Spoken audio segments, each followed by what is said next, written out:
Hello everyone, welcome back to my channel Geeta's gallery. कैसे हैं आप लोग? फ्रेंड्स, आप लोग प्लीज़ मेरे वीडियो को लाइक कर दीजिए। जो लोग नए हैं प्लीज़ सब्सक्राइब कर दीजिए। और चलिए वीडियो को स्टार्ट करते हैं। फ्रेंड्स, चिरकुट चूहे ने तो प्रूव कर दिया कि उसको व्यूज़ के लिए चाहे जो करना पड़े वो करता है, जिस हद तक जाना पड़े वो जाता है। चाहे उसको 10 बार शादी करनी पड़े, कंट्रोवर्सी करनी पड़े, गाली गलौज करनी पड़े, या फेक अफेयर करना पड़े, या अपने ही पेरेंट्स की इज्जत की धज्जियाँ उड़ानी पड़े, या इज्जत बेचना पड़े, वो सब कुछ करने के लिए तैयार रहता है। उसको सिर्फ़ और सिर्फ मतलब होता है पैसों से, व्यूज़ से और कंटेंट से। तो वो चीज़ तो प्रूफ हो गई है। लेकिन इस पगल चट्टी का क्या? किसने इसको पगल चट्टी का नाम दिया था? और इस पगल चट्टी ने प्रूफ कर दिया कि यस, मैं पगल चट्टी हूँ। मतलब अचानक अचानक इसको क्या हो जाता है? अचानक नहीं फ्रेंड्स, ये जैसी है इसकी असलियत अब सामने आ गई है। अब ये खुद ही आप लोगों को देखना आके बताएगी। गाइस, कौन कौन हमारा वो वीडियो देखे हैं? आप लोगों में से कौन कौन वो वीडियो देखा है जिस पे हम मस्त कूद के अपने देवर की छाती पर बैठ गए थे और नागिन डांस किए? जानते हैं फ्रेंड, ये जो बाबू है ना, ये हमको बहुत तंग किया है, बहुत तंग किया है। आज हम खूब बदला लेंगे, इसकी छाती पर बैठेंगे, नागिन डांस करेंगे और डस लेंगे इसको। और आप लोगों में से कितने लोगों ने सुना है कि हम कंट्रोवर्सी में सुना होगा कुछ लोगों ने कि हम अपने पति के भी छाती पर बैठ जाते हैं और खूब मारते हैं उनको। लेकिन ये सब कोई देखा नहीं है। लेकिन ये चीज़ सबने देख लिया ना कि हम अपने देवर की छाती पर बैठ कर नागिन डांस करते हैं। कैसा लगा आप सबको? ज़रूर कमेंट सेक्शन में बताइएगा। और कौन कौन हमारा डांस देखा है? जो नहीं देखा है ज़रूर देखिएगा। कोई भी आज तक अपने देवर की छाती पर नहीं बैठा होगा। जो काम हम किए हैं आप में से कोई नहीं किया। हम हैं ही ऐसी। फ्रेंड्स, सच में ये पगल चट्टी ही है। मतलब हद होती है। कोई इंसान कैसे, इसके अंदर दिमाग नहीं है, या एक्साइटेड हो जाती है, या इसके ऊपर कुछ भूत घुस जाता है, इसके अंदर कोई आत्मा घुस जाती है। मतलब ये कुछ भी अचानक करने लग जाती है। कभी तो ये बोलती है मैं अपने सास को चीर फाड़ दूंगी। मतलब सच में कुछ तो प्रॉब्लम है इसके साथ। ये कभी कभी नॉर्मल रहती ही नहीं है, कभी एकदम छोटी बच्ची बन जाती है, कभी समझदार वाली हरकतें करने लगती है। इसने एक बार याद है अपनी सास को बोला था कि मैं चीर फाड़ दूंगी। अभी हाल ही में एक वीडियो में हमने देखा कि ये रानी के बाल नोचने लगी। मतलब कुछ भी। वहाँ इसके ससुराल वाले हैं, पूरे गेस्ट हैं, पूरे रिलेटिव्स हैं, इसके मम्मी पापा हैं, पर इसको कुछ समझ में नहीं आता है। मतलब ये इतनी खुश हो गई, इतनी खुश हो गई कि ये ऊटपटांग हरकतें करने लगी। और बेचारा बाबू, सही किया तुमने, जितना इसको सताया है ना, बस आज तो इसने पूरा बदला निकाल लिया। हमें तो लगा पता नहीं तुम ठीक हो कि नहीं, पर अच्छी बात है तुम ठीक हो। बाबू, अपने भाभी से बच के रहना। पता नहीं इनको ऐसे दौरे अचानक अचानक पड़ते हैं या हमेशा, ये तो आप लोग अच्छे से जानते होंगे। लेकिन एक चीज़ तो श्योर है कि कुछ भी कर लो, कितना भी पैसा हो इन लोगों के पास, लेकिन इन लोगों को रहना, खाना और बात करने का कोई भी ढंग नहीं है। खास करके इस पगल चट्टी का, इस लोमड़ी का। मतलब इसके पास कुछ भी नहीं है। ये बस एक काम बहुत अच्छे से करती है, वो है डांस करती है, रील्स बनाती है, और बस। नहीं तो इसको बोलो तो ये बताएगी अपने बारे में, आप देखिएगा बताएगी। गाइस, जानते हैं हम ना मस्त जम्हाई लेते हैं, हम मस्त हिलते डुलते रहते हैं, हम मस्त झुरझुर भुजिया बनाते हैं, और अपने फेक ड्रामे से, अपनी फेक एक्टिंग से पब्लिक को पागल बनाते हैं, मस्त पागल बनाते हैं। हम जितना भी कंट्रोवर्सी में रोना गाना ड्रामा सब किए थे, उसमें शायद 1% ही सच्चाई रही होगी, लेकिन 99% हम ड्रामा किए थे। और आज भी हम ड्रामा कर रहे हैं, क्योंकि ये हम दोनों के बीच में प्यार व्यार नहीं है। जो ये हमारा कौवा पति है ना, हमको बिल्कुल प्यार नहीं करता।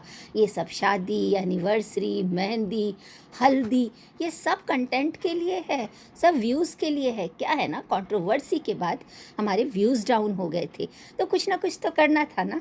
तो हमने सोचा कि चलो, ये हम लोगों का स्क्रिप्टेड होता है।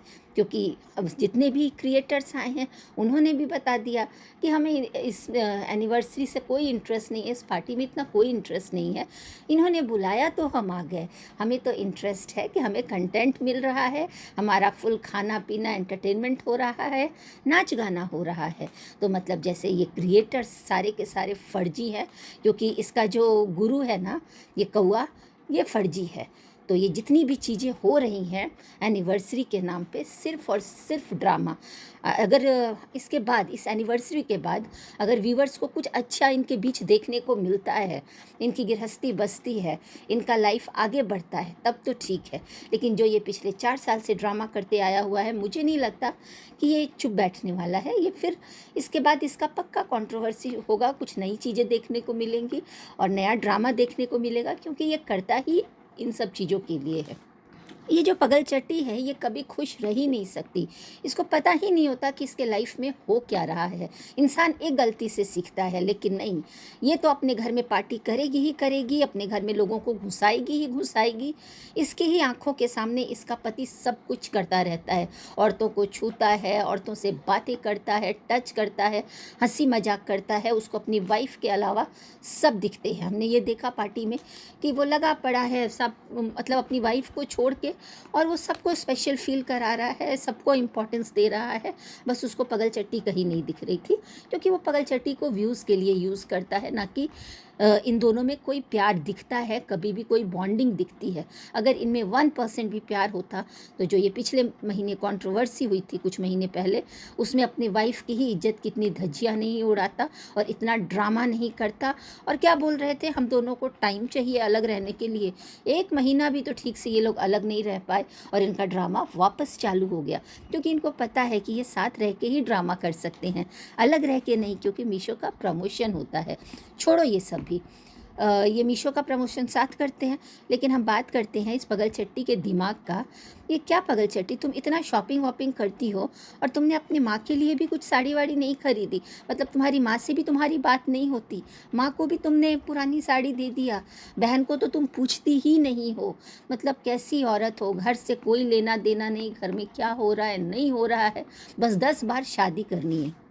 एक वीडियो में हमने देखा कि पगलचट्टी का मेकअप हो रहा था, और जो इसकी जो दोस्त है बिट्टो, वो बोल रही थी, शायद वो भी फर्जी दोस्त है, तो वो बोल रही थी मुस्कुराओ मुस्कुराओ। तो ये बोल रही है मुस्कुराने के लिए तो कोई वजह चाहिए ना, हमारी ज़िंदगी में तो कोई वजह ही नहीं है, दुख ही दुख है, तकलीफ़ ही तकलीफ़ है। तो किसी दिन भगवान ने तथास्तु बोल दिया ना, तो बस वही हो जाएगा तुम्हारा। तुम्हें हमारे पास भगवान ने सब कुछ दिया है, ये बोलो कि इज्जत नहीं है, कद्र नहीं है। बस तुम लोग ना कंटेंट के लिए रोना गाना धोना करते हो ना, इसीलिए कहीं एक दिन ऐसा ना हो कि सच में लाइफ में तुम्हारी प्रॉब्लम आ जाए। इसलिए भगवान ने जो दिया है, जितना दिया है, उसमें खुश रहा करो। ये फर्जी ड्रामे मत करा करो, क्योंकि भगवान को भी अच्छा नहीं लगता मेरे लाइफ में खुशियाँ नहीं है, मेरे लाइफ में दुख है, मेरा पति छीन लिया तो ये हो गया, हर टाइम रोना, हर टाइम रोना। लाइफ को तो इन लोगों ने ड्रामा बना के रख दिया है। और तो और एक मौका नहीं छोड़ती है ये बेवकूफ़ टॉन्ट मारने में। हर टाइम हमको नज़र लग गया है, लोगों का बुरा नज़र लग गया था, नज़र लग गया था। अरे तुम्हारी बेवकूफ़ियों की वजह से तुम्हारा घर खराब होता है, किसी की नज़र नहीं लगी है। लोग आगे बढ़ गए, लेकिन तुम अभी भी वहीं की वहीं हो, क्योंकि तुम्हारे पास ना कुछ बोलने के लिए होता है, ना कुछ दिखाने के लिए होता है। ना तुम ठीक से पढ़ाई कर पाई, ना तुम एक अच्छी बहू ही हो, ना अच्छी एक बेटी ही हो, ना एक अच्छी वाइफ ही हो। बस तुम्हारी लाइफ है रील तक, और कुछ भी नहीं। ना एक बहन अच्छी हो, कुछ भी नहीं। बस तुमसे ड्रामा करवा लो, वो तुम बढ़िया करती हो, एक्टिंग बढ़िया करती हो। फ्रेंड्स, इनकी पूरी फैमिली को नज़र लगती है। उधर जो ये है चिरकुट चूहा, वो बोलता है हम थू थू थू हमारे घर को नज़र लग जाएगी। उधर इनकी जो सासू माँ हैं, इस लोमड़ी की सासू माँ हैं, माता जी, वो बोलती हैं किसी का नज़र लग गया था, किसी का नज़र लग गया था। अरे बेवकूफ़ों, इतनी ही नज़र लगती है तो क्यों सोशल मीडिया पर अपना घर गृहस्थी, अपना पैसा, अपना ड्रामा, अपना फेक पैसे का वो चमक सब दिखाते रहते हो कि हम ये कर सकते हैं, ब्रांड पार्टी कर सकते हैं, हमारे पास ये गाड़ी है, हमारे पास ये कपड़ा है, हमने ये शॉपिंग की। मत दिखाओ ना, मत दिखाओ अपना बंगला, इतनी ही नज़र लगती है। दिखाना भी है, और कौन तुम्हें नज़र लगाता है, नाम भी बताओ। पब्लिक को तो इन लोगों ने पागल बना के रखा हुआ है। और तो और एक ये इनकी माता जी, इनका तो मुझे कुछ समझ में ही नहीं आता है कि ये कौन सी मिट्टी की बनी है। भगवान, हर टाइम तो सबसे पूछती रहती हैं, बताइए इस उम्र में हम वीडियो बना रहे हैं, आप लोगों को कैसा लग रहा है? हम इस उम्र में, अरे आपकी उम्र ही क्या हुई है? आप अपने आप को 80 साल की समझती हैं, 70 साल की समझती हैं? जाके देखिए वाईटी पर 70-80 साल की औरतें भी, लेडीज़ भी वीडियोस बना रही हैं और काफ़ी सक्सेसफुल है। आपसे बड़ी उम्र की लेडीज़ बहुत अच्छा काम कर रही हैं। पता पता नहीं इनको ना हर टाइम मैं कैसी लग रही हूँ, मैं कैसी लग रही हूँ, मैं कैसी दिख रही हूँ। अरे आप अपनी बहुओं को चिंता कीजिए, अपनी बहुओं को थोड़ा समझाइए। आपकी जो बड़ी बहू ने हरकत की सबके सामने, तो आप उसको तो कभी नहीं टोकती हैं, है ना। बोलते हैं ना कि जिधर वजन उधर भजन, वही हाल इनका है। ये आजकल अपनी ना बड़ी बहू पे बहुत मेहरबान रहती हैं और छोटी बहू के पीछे हाथ धो के पड़ी रहती हैं। बड़ी बहू ने क्या किया सबने देखा, देवर की छाती पे कूद के बैठ जाती है, कोई काम नहीं करती, हर समय उबासी लेना, मस्त उबासी लेती रहती है, झूमती रहती है। इसके अंदर कोई भी टैलेंट नहीं है, लेकिन माता जी को इससे कोई फ़र्क नहीं पड़ता है, पर हर समय छोटी वाली को टारगेट करती रहती हैं। लेट से तैयार होती है, लेट से तैयार होती है। तो अरे भाई आपको क्या प्रॉब्लम है, वो लेट से तैयार होती है तो वो काम में लगी रहती है। लोग देखते हैं कि वो सबका केयर लेती है। मैंने पहले भी एक वीडियो में बोला था कि वो जो ये है हमारी लोमड़ी, उनकी मम्मी को साड़ी पहना रही है, उनके प्लेट स्टिक कर रही हैं, हर सबका ख्याल रखती है वो। और इतना ही है तो आप उसको पहले बिठा दिया कीजिए ना ब्यूटिशियन के सामने, लेकिन नहीं। और नई नई बहू है, सबका अपना अपना तरीका होता है, कोई ज़्यादा टाइम लेता है, कोई कम टाइम लेता है। तो आप तो हाथ धो के उसके पीछे ही पड़ गई। आपके तो टाइटल, आपके तो थंबनेल, आज फिर लेट हो गई, फिर लेट हो गई, उस पर एक आपका वीडियो आ जाता है कि आप लोग ये मत बोलिएगा कि वो हमारे साथ नहीं दिखी, तो वो आज भी लेट हो गई। वो बार बार अपने वीडियो में बोल रही है कि मैं तैयार थी, मेरे हस्बैंड नहीं आए, या जो भी कुछ वो रीज़न दे रही हो। हर टाइम किसी को नीचा दिखाना, हर टाइम किसी को गिराना।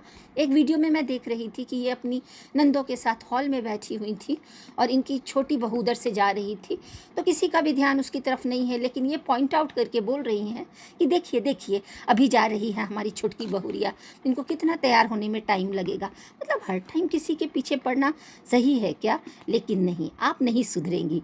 पहले आप बड़ी बहू के पीछे पड़ी रहती थी, आजकल उस पर आप मेहरबान हैं, अब आप इसके पीछे पड़ी रहती हैं। लेकिन मानिए आप एक बात, आपकी छोटी बहू बहुत सही है, लेकिन ज़्यादा पीछे पड़ने से भी वो कब तक चुप रहेगी? किसी दिन वो अपना मुंह खोल देगी, फिर आप क्या करेंगी? तो इसलिए वो रिस्पेक्ट दे रही है तो आप भी उसको प्यार कीजिए, रिस्पेक्ट दीजिए और हर टाइम उसको टारगेट करना बंद कर दीजिए। यहाँ पर आप बहुत गलत दिख रही हैं। मैं तो ये बोलूँगी कि इंसान अपनी गलतियों से सीखता है। इन्हीं पार्टी, इन्हीं क्रिएटर्स पार्टी, ये सब की वजह से आपके घर में इतना ड्रामा हुआ, इतनी फेक कंट्रोवर्सी हुई। अब तो हम फेक ही बोलेंगे क्योंकि आप लोग सब मिलके करते हो रोना गाना बजाना, बाद में फिर सब एक होते हो। पिछले 4 साल से यही हो रहा है। कितनी बड़ी बड़ी कंट्रोवर्सी हुई है, आपका फैमिली ड्रामा होता है, सब कुछ होता है, और व्यूज़ और कंटेंट के लिए आप लोग फिर वही काम करते हो। ये जो एनिवर्सरी मन रही है, ये ग्रैंड तरीके से फैमिली में भी मन सकती थी, लेकिन वापस वही क्रिएटर ड्रामा, वही क्रिएटर्स पार्टी। मतलब क्रिएटर्स को बुलाना ज़रूरी है। और हैरानी की बात कि मैंने तो ऐसे ऐसे क्रिएटर्स को देखे जिनसे ना आप लोग पहले मिले हो, ना जानते हो। तो सीधी सीधी सी बात है कि ये सब व्यूज़ के लिए होता है। नए नए क्रिएटर्स आएंगे तो व्यूज़ आएंगे, क्योंकि ये तो जाहिर सी बात है कि उनके क्रिएटर्स, जो उनके व्यूवर्स, उनके सब्सक्राइबर आप लोगों को देखते हैं, आपके सब्सक्राइबर उनको देखते हैं, तो व्यूज़ बढ़ते हैं, सब्सक्राइबर बढ़ते हैं। ये तो पुराना फॉर्मूला है। इसीलिए क्रिएटर पार्टी रखी जाती है कि व्यूज़ आएगा। 10-10 चैनल हैं सबके, दिन भर मतलब सर दर्द हो जाता है, इंसान बोर हो चुका है इन क्रिएटर पार्टी से, ये इस तरीके के पार्टी फंक्शन को देख देख के, क्योंकि आपका बेटा पिछले 4 साल से यही कर रहा है। कहाँ आपको उसको ज्ञान देना चाहिए कि ये सब मत करो, लेकिन वो वैसे भी आपकी सुनता कहाँ है। और आप क्यों मना करेंगी? अब तो आप भी बहुत बड़ी यूट्यूबर बन गई हैं, तो आपको भी मज़ा आता है, आपको भी व्यूज़ आते हैं। तो ये माता जी, इनके बच्चे, ये क्रिएटर्स पार्टी, ये सब कुछ व्यूज़ कंटेंट के लिए हो रहा है।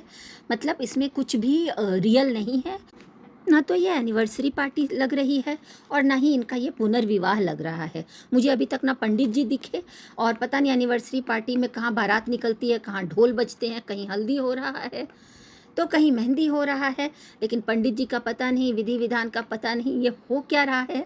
मतलब खिचड़ी पक रही है व्यूज़ के लिए। तो फ्रेंड्स, आप लोग तो समझ ही गए होंगे कि ये फर्जी ड्रामा है, तो इसको उसी तरीके से लीजिए। मेरे बहुत सारे व्यूवर्स तो इनको देखते ही नहीं हैं, और जो देखते हैं अभी भी संभल जाइए। आप लोगों को बेवकूफ़ बनाया जा रहा है।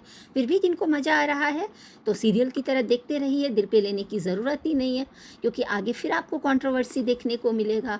और जब कुछ इनके अंधभक्त आएंगे, वो ज्ञान देंगे, तो प्लीज़ आप ज्ञान मत दीजिए, आप जाके उनका शादी एंजॉय कीजिए।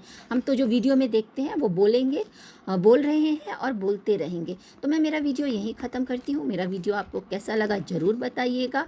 मिलती हूँ और एक नए वीडियो में, तब तक मेरे वीडियो को लाइक कर दीजिए और जिन्होंने सब्सक्राइब नहीं किया है तो वो सब्सक्राइब ज़रूर कर दें। तब तक के लिए बाय बाय एंड